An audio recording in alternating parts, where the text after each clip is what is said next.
My name is Steve Hightower, and I'd like to take this opportunity to thank you for being a part of this great conference. Many African Americans really have a view of Africa that they've seen on TV, or they've read in the newspapers, or they've seen in the magazine.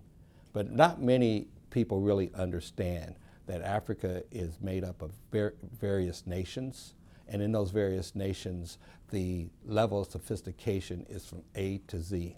The infrastructure in many cases are great and vast, and in some cases you still have villages. But what's most important is you've got real people, and you got people with needs. You got people that actually need goods and services that we offer. And the most important thing that we can actually add to the continent and our people is the knowledge that we have on how we do business here in the United States, and impart that knowledge to the people on the continent. And I say that because in many cases what you find is that while you now have the ability to be in charge in many cases, and I'll look at South Africa as one of the countries that we've most recently been a part of, their view necessarily of how you manage might be from the way they've been managed. And 21 years outside of apartheid, prior to that, they were managed solely by their white masters. What that has given them is a view on how management should be, which is not necessarily the proper way now that they're in charge and able to manage those who used to manage them.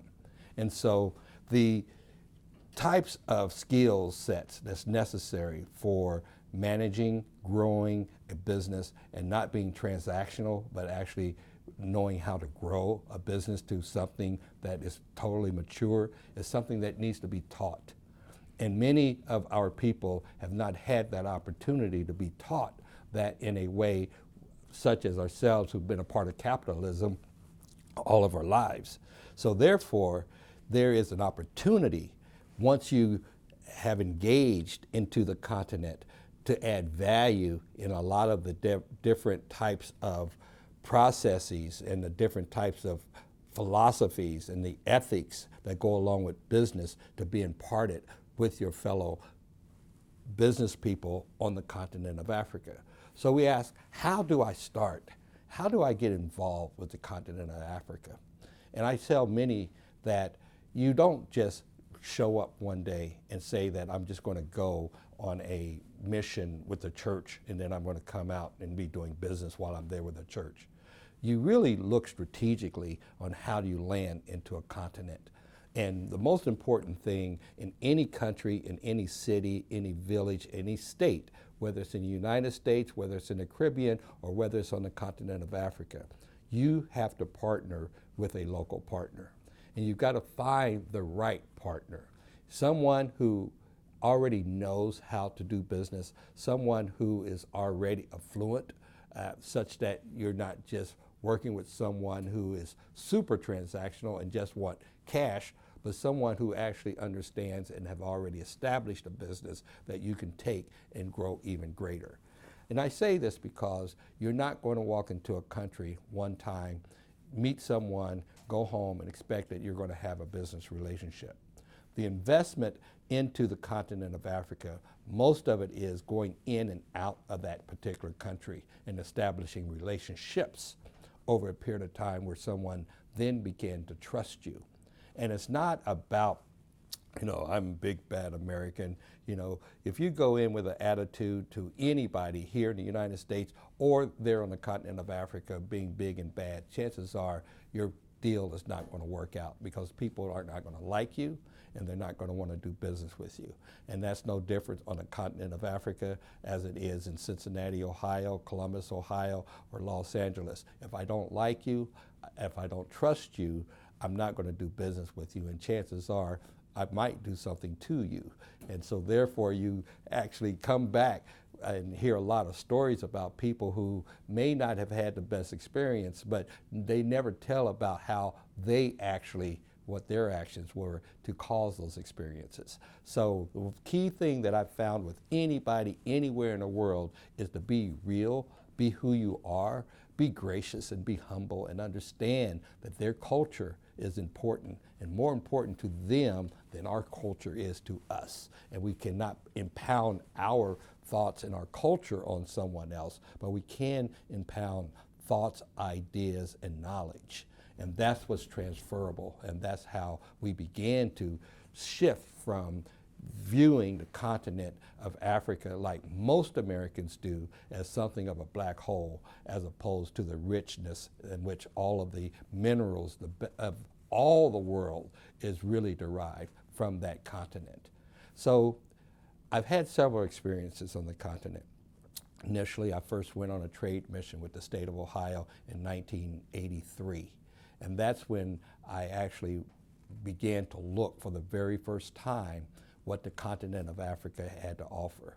And through that trade mission, I ended up setting up an office in Nigeria. We went to Cairo, Egypt, we went to Cameroon, went to Ivory Coast, and we went to Nigeria. And our purpose was to set up an office for the state of Ohio. But they were looking at it from a viewpoint of minority businesses and what was conducive to minority businesses to do business on the continent of Africa. And we chose Nigeria. And so as the state of Ohio set their office, I first got my partner in Nigeria, in Lagos, Nigeria, with a chief executive officer for NCR Nigeria, believe it or not, became my partner and still my partner to this day since the early 80s. And as a result of that, I've never been actually lost any money. No one has ever taken me. I've never been exposed because I had a quality partner. Subsequently, you fast forward that, I continue to say, and listen to me very carefully, public trade missions, official trade missions through the federal government or the state of Ohio or whichever official trade mission you can be a part of, is a very wise and strategic way of entering a continent or entering a country. Because at that particular time, all of your foreign agencies, foreign affairs such as your embassies and your consulates, they're all there. They have already vetted many of the businesses that you're going to meet, and many of the largest businesses in that particular country will be there to meet you if you're going with a Secretary of Commerce, for an example, from the U.S. government, as I've done, or the Secretary of Treasury, which I've done. Those are the kind of things that when you get there, you have credibility coming as a foreign business person on an official trade mission. And then secondly, they have several people of great stature, people that they've vetted that are also there to meet you as well.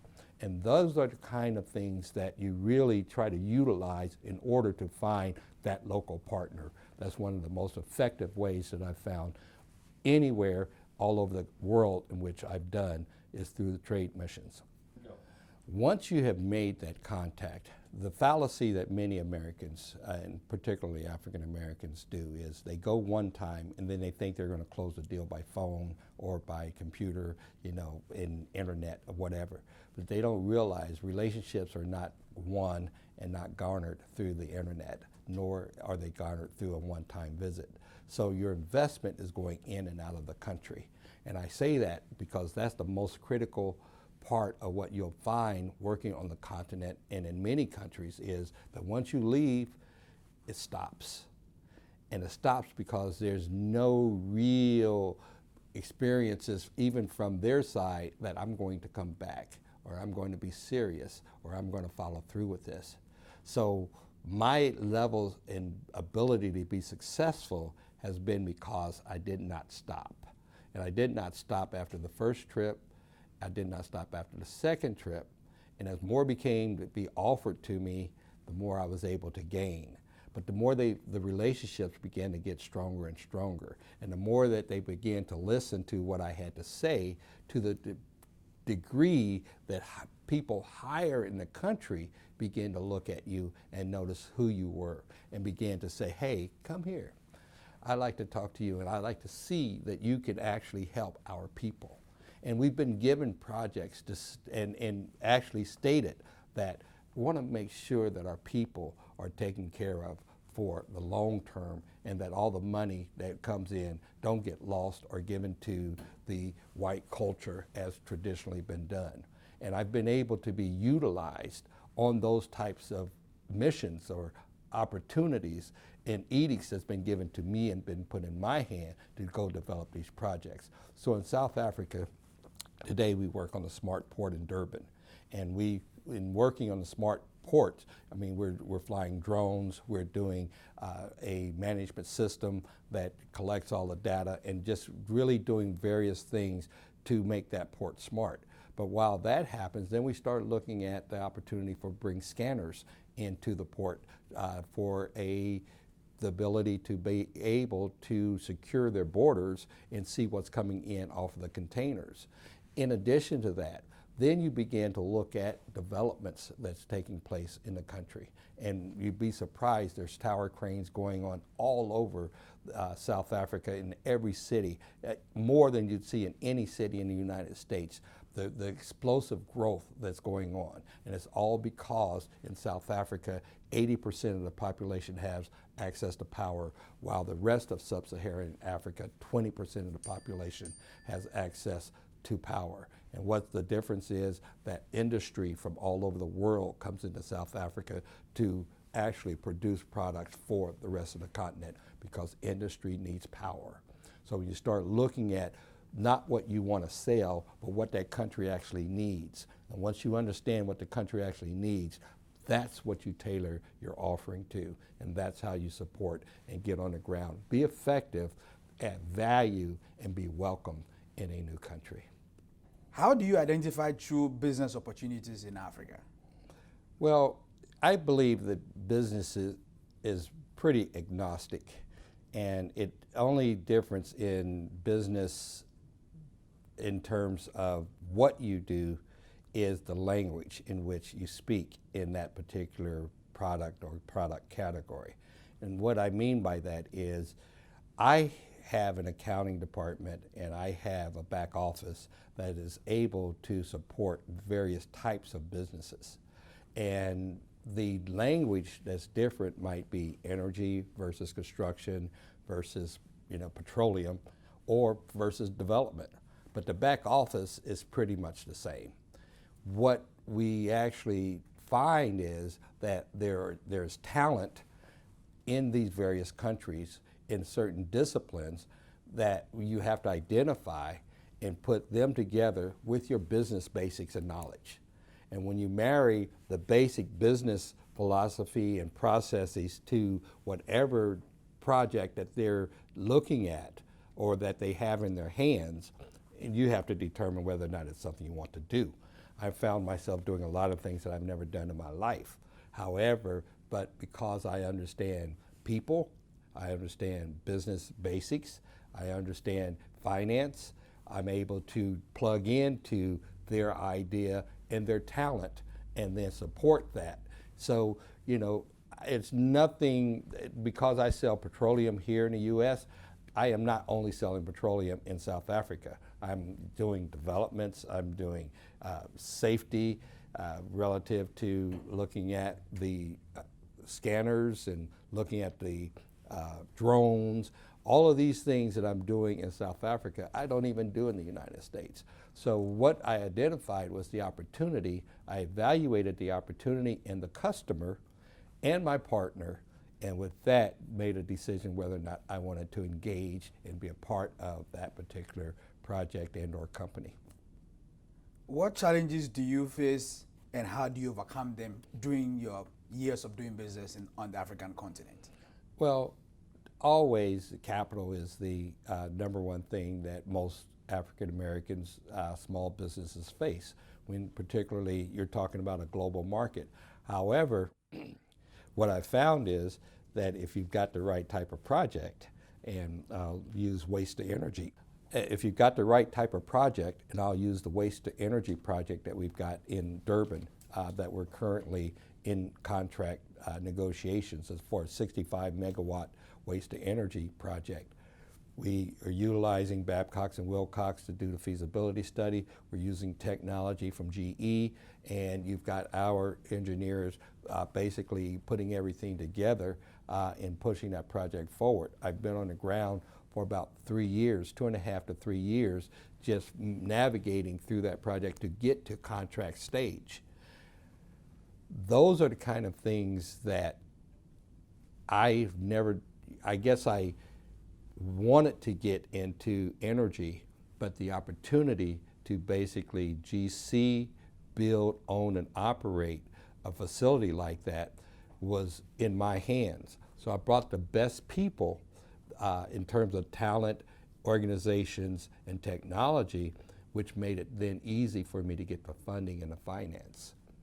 So it depends on if you go about it in a manner where you're, just picking up a few local people and then that's what you're going to present to your funding partners back in the U.S., or you're going to work at a level at which no one could basically say that don't have your act together, then those are the things that get funded. So money is available for quality projects. You just got to be the type of person that know how to bring the pieces together in order to put it in a manner in which it can then be fundable. Finally, what general advice do you have for MBEs on how to do business in Africa? Well, the advice that I would have for MBEs doing business in Africa is very simple. Once you have identified that customer, once you know what that country actually needs, then very, very important that you continue to follow up. If you do not go in and out of that country, if they never see you again, and you think that you're just going to go there one time and you've made a good relationship and just now all we have to do is email and they're going to send you a deal, you're sadly mistaken, because that'll never, never, ever happen. And so part of your investment is actually going back and forth in and out of the country. That's your development costs. And your development costs, those upfront costs, are the biggest expenses that you're going to have to get to a close of a deal. But if you don't come back, I promise you, you'll never get a deal. If you come back only once, it might start to say, hey, this person might be interested. You come back a second and third time, then you're beginning to be considered as a serious person that we may want to do business with. It may take 7 times, as it does here in the United States, to actually get to a point where someone is ready to do a deal with you. Are you willing to make that type of an investment?